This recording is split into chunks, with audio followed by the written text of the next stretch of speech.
পুরো ভিডিওটা আমাদের বন্ধুত্বের ছোট্ট একটা গল্প। এখানে হাসি আছে, ঝগড়াও আছে, আবার আপনারা এখানে কান্নাও কিন্তু খুঁজে পাবেন। আর এই ভিডিওটা 4 মিনিটের মতোই, কিন্তু আমাদের গল্পটা শুরু হয়েছিল প্রায় 7-8 মাস আগে।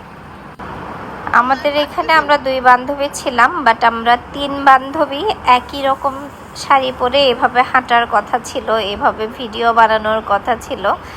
কিন্তু এক বান্ধবীর তার ফ্যামিলির কিছু প্রবলেমের কারণে তাকে চলে যেতে হলো। সেও থাকতে পারিনি কক্সবাজারে। আমি যেহেতু কক্সবাজার থাকি, তো আমার পাশে যে আছে সে হচ্ছে রোকসানা, ওর বাড়ি হচ্ছে ঢাকা, আর আমার আরেক বান্ধবীর বাড়ি হচ্ছে কুমিল্লা। তো প্রায় 7-8 মাস ধরেই আমরা প্ল্যান করছিলাম যে সবাই আমরা আসবো, একই সাথে একটু ভালো সময় কাটাবো। যদিও দেখা হয়েছে, কিন্তু ওভাবে আসলে একসাথে সময় কাটানোর যে সুযোগটা সেটা আর ওভাবে তৈরি করতে পারিনি আমরা। কোনো না কোনো কারণে হয় আমার ব্যস্ততা থাকে, না হলে আমার কোনো ফ্যামিলি ইস্যু, না হলে অন্য কোনো বান্ধবীর। এই সময়গুলো খুব অল্প, কিন্তু এগুলো ম্যানেজ করতে আমাদেরকে অনেক কাঠখড় পড়তে হয়েছে, অনেক সময় লেগেছে। তারপরেও যাই হোক, বন্ধুর সাথে হাজার ব্যস্ততার মাঝে এরকম অল্প একটু সময় কাটালেও সারা দিনের জন্য মনটা একদম সতেজ হয়ে যায়।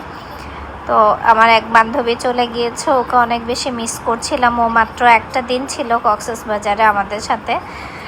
রোকসানাও চলে যাবে, আর মাত্র একদিন আছে। আমি আমার বাচ্চাদেরকে গাছাই দিয়ে খাবার দাবার সব কিছু দিয়ে তারপর বেরিয়েছিলাম 2 বান্ধবী মিলে। আজকে মন ভরে রিক্সা নিয়ে ঘোরাঘুরি করব। তারপর বাইরে বৃষ্টিও হচ্ছিল অনেক বেশি, তারপরেও ভাবলাম যে চলে যাই, এভাবে আর সময় ম্যানেজ করা হবে না। এইবারও যদি চলে যাই তাহলে হয়তো আবার কবে দেখা হবে তার কোনো গ্যারান্টি নাই, কারণ এইবার দেখাটা আমাদের আসলে অনেক কষ্ট হয়েছে। এক একজনের এক এক ধরনের ফ্যামিলি ইস্যু ছিল। সব কিছু ম্যানেজ করে, বাচ্চাদের এক্সাম, সব কিছু ম্যানেজ করে আসলে এক হওয়াটা আমাদের জন্য অনেক বেশি কঠিন। তো ছবি বা ভিডিও দেখে সবাই হয়তো ভাবে যে ওরা কত মজায় আছে, কত সুন্দর ঘুরে বেড়াচ্ছে, কিন্তু এই ঘুরে বেড়ানোর পেছনেও আসলে অনেক ইতিহাস থাকে, এটার পেছনেও অনেক কিছু থাকে। বাসায় অনেক কিছু ম্যানেজ করতে হয়, বাচ্চাদেরকে ম্যানেজ করতে হয়, ওদের সুস্থতা অসুস্থতার একটা ব্যাপার থাকে। আমরা এমনও আছে এরও মাঝে 7-8 মাসের মধ্যে প্রায় 10-12 বার আমরা প্ল্যান করেছিলাম, বারবারই সেটা ক্যান্সেল হয়েছে। এই যে দেখেন, আমার এই বান্ধবী কান্না করতে করতে আমাকে বলতেছিল যে আমার তুই ছাড়া কেউ নাই।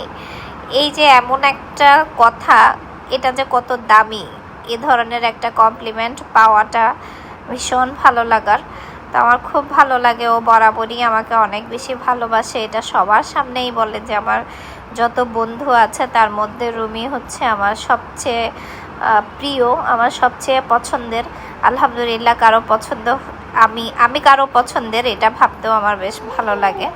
তো সব মিলিয়ে আজকে খুব ভালো একটা দিন কাটালাম, যতটুকুই ছিল খুবই অল্প সময়, বাট আলহামদুলিল্লাহ। আর আবারও বলি, আমার সেই বান্ধবীকে কিন্তু ভীষণ মিস